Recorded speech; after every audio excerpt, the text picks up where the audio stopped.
Mommy Lucilla is here. Today, we are talking about the brand new upcoming male 5-star resonator, Jingran. Welcome back to Lucilla Hub. Before we dive into the details, please remember that all the information shared in this video is based on leaks and it is subject to change, so keep that in mind as we jump straight into it. According to the latest leaks, we finally have a clear picture of his identity and combat style. Jingran is tentatively locked in as an adult male model, similar in appearance to Rover, and he is coming as a 5-star Fusion Broadblade user operating as a shield-generating, HP-scaling main damage dealer. Early test versions indicate that his playstyle feels like a massive tank with roughly 50,000 HP and incredibly frequent shield generation. His thematic design is heavily inspired by a gold-touching grave robber archetype, described as someone who walks between yin and yang.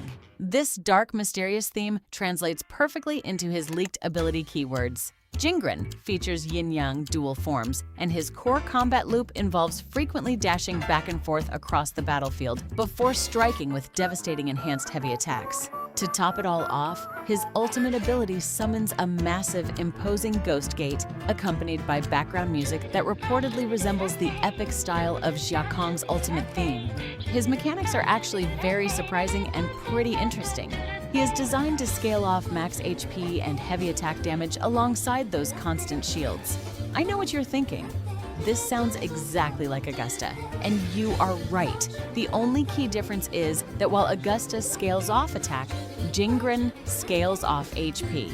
You can essentially think of him as a fusion version of Augusta with HP scaling. Because of this unique scaling, his weapon choice is going to be incredibly important. We do not have a guaranteed weapon leak just yet, but if we look back at another HP scaler like Kartethia, her weapon makes it pretty clear what Jingran will need.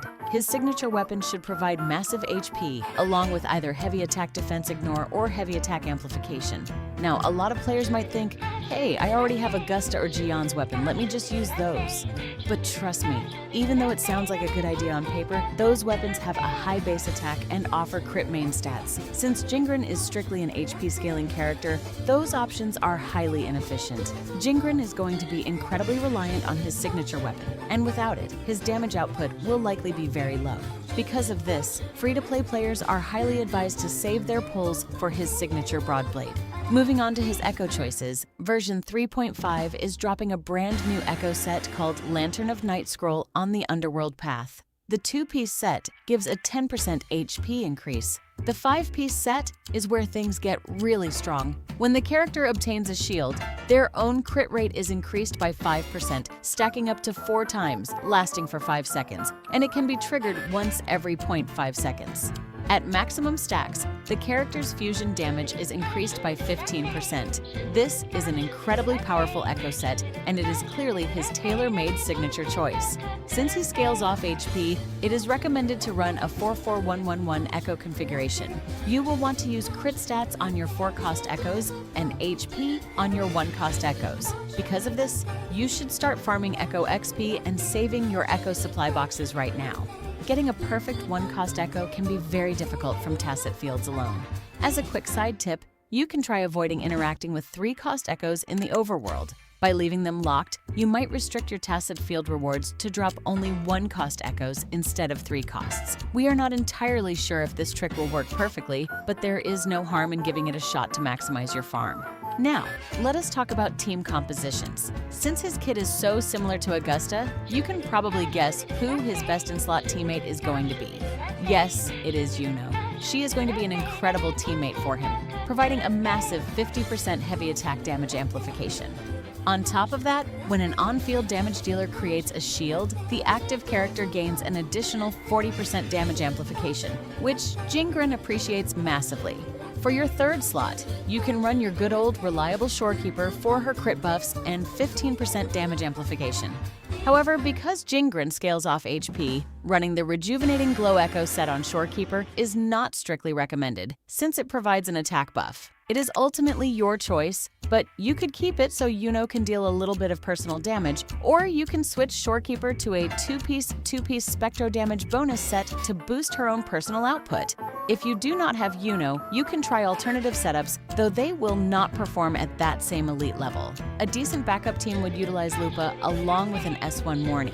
So, Jingran looks like a solid main damage dealer, but the real question is he actually a good pick for your account, especially if you are free to play? Where does he stand in the meta? Let us look at the facts. He is entering the game as a Fusion main DPS. In the past, we have had two major Fusion damage dealers, Galbrina and Aemeath. Looking at it from a pure account value and meta perspective, Jingran might not be the smartest pull. Aemeath is currently the reigning premium damage dealer in the meta and brings massive value to any account. In Toon Rapture mode, she excels at single target damage, and in Fusion Burst mode, she is absolutely broken, essentially giving you the value of two characters packed into one. Granted, Aemeath is definitely not teammate friendly. She heavily relies on other 5-stars to function, meaning units like Linne and Morny are close to must-pulls for her, though most veteran accounts already have them. However, the big plus for Aemeath is that she really does not need her signature weapon. If you're free to play, you can easily skip her weapon and invest directly into her teammates instead. The exact opposite is true for Jingran. Because he is an HP scaling unit, he is incredibly weapon dependent. Considering all of these points strictly from a meta standpoint, skipping Jingran would probably be the wiser choice. But hey, if you are a fan of edgy male character designs, absolutely no one is stopping you. In the end, it is just a game, and you play it to have fun. Since male characters are released pretty rarely in this game, pulling for him might just give you a totally fresh and fun playstyle to enjoy. That is all for me today. Let me know your thoughts on his Ghostgate ultimate in the comments below. If you enjoy this type of analytical content, please consider hitting that like button and subscribing to the channel. I will see you all in the next video. Peace.